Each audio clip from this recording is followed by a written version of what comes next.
a good day because we have this box from Japan that we're gonna open on camera.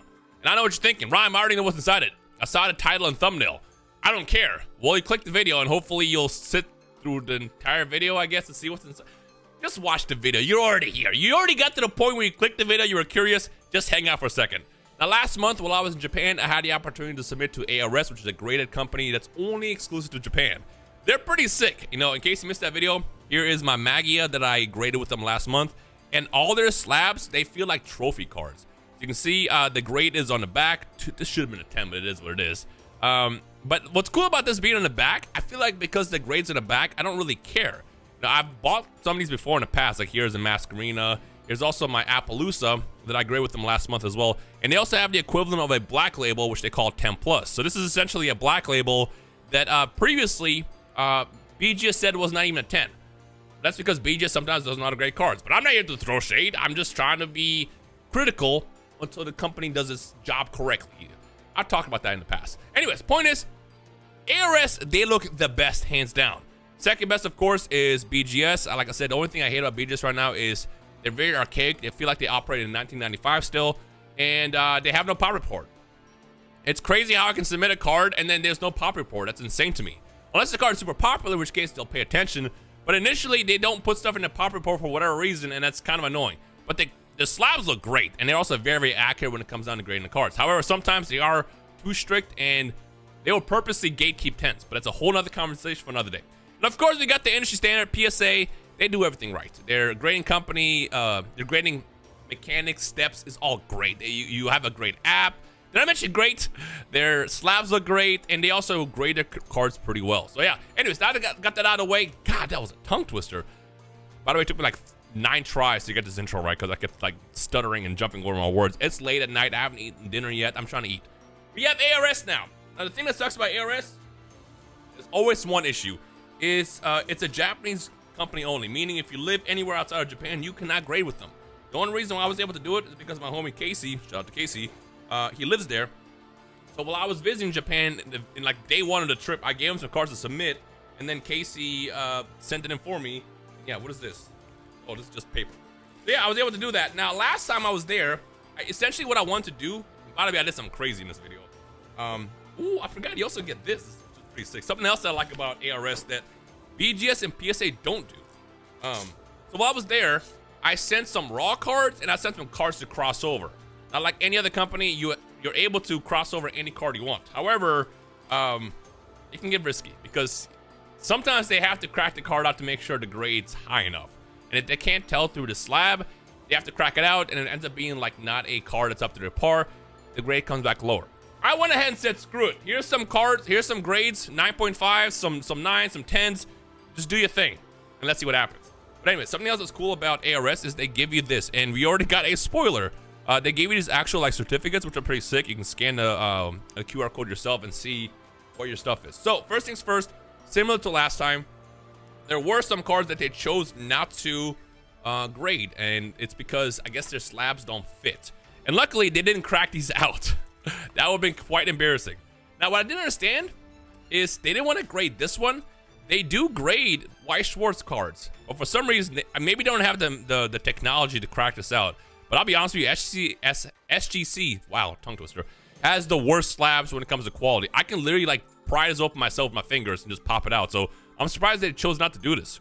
Itsuki being my favorite of the quintuplets, I wanted this in a slab. And honestly, I think the next time I go back to Japan, I might just crack this out myself and be like, here you go, because this is going to be a 10. And White Schwartz always has really, really good quality. But yeah, I assume it says no grade and you're stupid. So the second card was this. This is actually one of the first Dungeon Dice Dark Magician Girls that actually graded it. Speaking of which, check out this one that I have in the back that actually has the signature of the voice actors of Dark Magician Girls. Pretty sick. Something that's kind of slept on are the autographed graded slabs that BGS has. I feel like not a lot of people do that. They usually will grade with PSA on those. But I do recommend, I think it's called BAS. Yeah, BAS. It's up there. They do a great job with that. Anyway, so I sent this card in raw to them to just cross over because I figured with these stats and numbers, this could be a 10. Unfortunately, they don't have any slabs that fit this dimension of this card, so I guess this is still stuck as a BGS 9.5 for now. Don't worry, I have a BGS 10 of this, which is like a 1 of 2. I know, now we're bragging. Anyways, so that didn't great. Now let's actually get into the grades 6 minutes into the video, or 5 minutes into the video. So first things first, got more paper protecting my stuff. Make sure I'm not doxing myself or anything. We have, I think I sent them like 6 cards. This being the biggest one probably. So we're gonna, well, I guess we got sit. My dumbass is like, oh no, we got a 6. It's a 9. I guess I'll show you.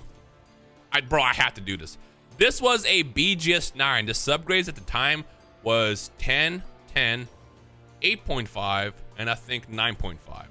So the only thing that kept this from being a 9.5 with BGS was due to the fact that it has it had a really bad surface. It was like a 8.5 surface. And I knew if I sent this to them, they'll just give it a 9 because everything else on this card looked great. I think it had 10 centering. It had 10 edges. Honestly, the corners are also a 10. But you know how BGS is. Sometimes they'll just be super strict for whatever reason. But the surface was definitely deserved to be an 8.5 because you can see the infamous print lines, which you can now see on the actual card itself. Don't get it confused. You see this little line right here that's kind of going diagonally. That's actually on the shrink wrap itself. But the line that's perfectly perpendicular that's going horizontally across is a print line, and there's several, as you can see, which was an infamous thing with Neo Genesis back in the day. But me having a PSA 10 of this, which I pulled, if you guys remember, I wanted this in an ARS slab. I had it in a BGS slab for longest, and I figured, let's just cross it over because look how nice this looks. And again, the beauty of ARS is the grades in the back, so like, it's not like an eyesore. I don't know how you guys feel about this, but sometimes seeing that 9 or an 8 or whatever grade, it can be off-putting. I know, first world problem. But this right here is sick, bro. And I pulled this actually. Shout out to Lootbox TV. I bought a pack from him back in like 2020 actually.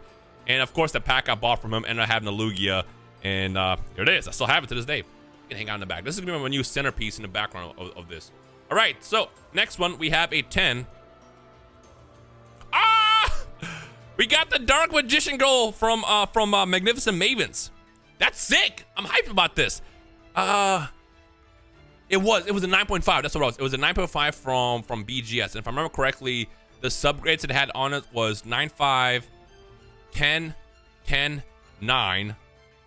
So 9.5, 10, 10, and 9, which of course is a 9.5 to BGS standards. And honestly, when I first saw that card, I was like, this looks way too good to be a 9.5. Like, again, look, my biggest critique about BGS is they often will give you grades that just don't make any sense.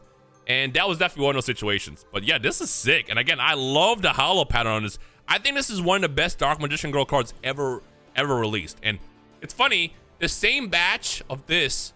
Wait, no. I bought my 10 and I crossed it to a black label. I do have a black label, a one of 2 actually, black label copy of this card.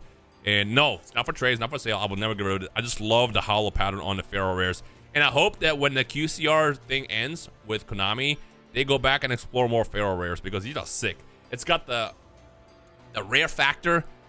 To pull the Pharaoh Rare you were looking for in this set was crazy. There was like 25, and it was like 1 per like case or something like that, something insane. So to find the one you want was not easy.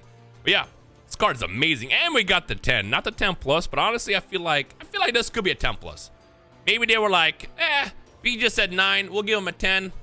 It's not 10 plus, which is fine. All right, the next one, we got a 9, and this is, that gamble did not work. So, you might recognize this card.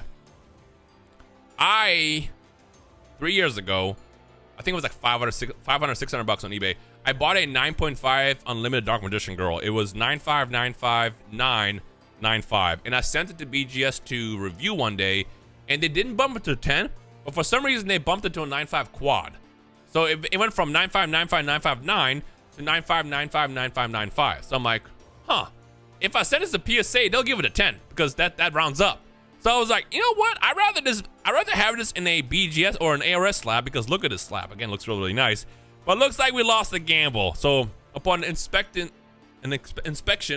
grading review done by ARS, they think this is a 9, which again is still fine because again, the grades in the back. I might. Nah, I'm keeping it in here. I was like, do I cross this to a to a whatchamacallit, to a PSA 10? Nah, probably not. And I bet you what it is the corners in old cards were so like ass, as you can see, just so rounded.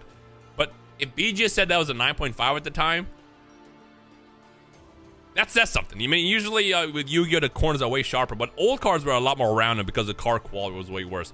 I don't know. What do you think? Do we try to push this to PSA, or do I keep it in this? I might just keep it in this. But hey, we lost on this, but we won on this. I think that's a huge win. Huge win. But yeah. All right. The next card we got over here, another 10. Well, what else is there? Oh, that's sick. GBI Slifer. Why did I forget I sent this in? So this was a 9.5 quad as well. It was literally 9.5, 9.5, 9.5, 9.5. I think I bought it for like $400 a couple of years ago. And I was trying to get like a BGS 10, but then I realized it's impossible because BGS does not give Yu-Gi-Oh cards 10 ever, except for every now and then. But it's funny how they crossed the 9.5 quad Dark Magician Girl to a 9, but this one they're like, yeah, nah, this one we're gonna give it a 10. This is sick. Yo, I'm super hyped about this. This is a big card from my childhood, not the specific one. I still have the original one. It's like a PSA 6 because it's one of the only 2 cards that survived my childhood. But I loved this card as a kid, and now having it with the prismatic background and the original prismatic name and an ARS slab is a huge W for me. Ooh, not for sale. Nothing in here is for sale. I know I'm gonna get one of you hooligans in my DMs or my comments like, "Did you trade this?" No. All right, next 9. Okay, they some Itsuki haters now. They didn't grade my Itsuki to a 10, and they gave this one a 9 for real. All right, well, if they said this is a 9, it's gotta be because I remember this grade. It was weird. This actually was 9.5, 9.5, 10, 10. So it was 0.5 away from a BGS 10. And I already have a BGS 10, so it's fine to have, you know, this as an ARS slab as well. But I'm shocked. What did they find that BGS missed? Because 9.5, 9.5, 10, 10, 0.5 away from a 10, but then giving us a 9 is kind of crazy. I wonder how they do with reviews. Maybe I might try to get this review with them to see what happens. But yeah. Ooh, what is this? Oh yeah, the Nami. So I love this Nami card. I thought this is like one of the coolest versions of Nami as a character because it's so like unique. You know, it's got some great art as well. But I love this card. I know when it came out, there was a lot of hype around it because it was a treasure rare, and then suddenly nobody cared.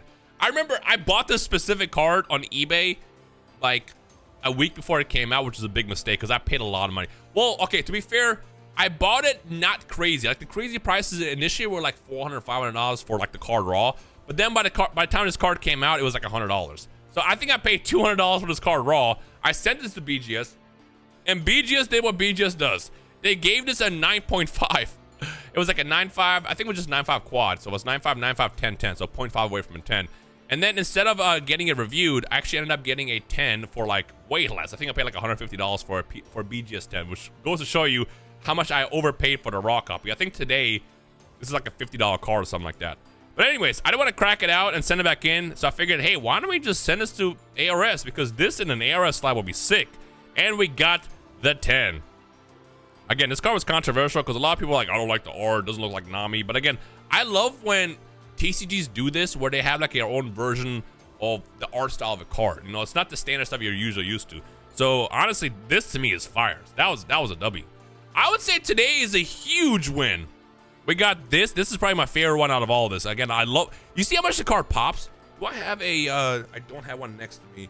But you see how much this pops? What I like about ARS as opposed to BGS, while BGS does a great job protecting their cards, what's kind of annoying is how they have that sleeve. You see how the sleeve is kind of like wavy, I guess, in a way. It's protecting the card, which is good. It does its job there, but it does kind of like make the card less pretty, less popping. And PSA, their slabs aren't as clear. That's one thing that CGC does well. CGC slabs look great to show off the card. And just CGC, we don't trust them. And then you have ARS, who literally has, you know, the clear case, super protected, very, very like expensive feeling, and it shows up the card really, really well. So this is probably like one of my favorite Dark Magician cards that I own. So this is sick. Oh, speaking of which, I forgot to show you.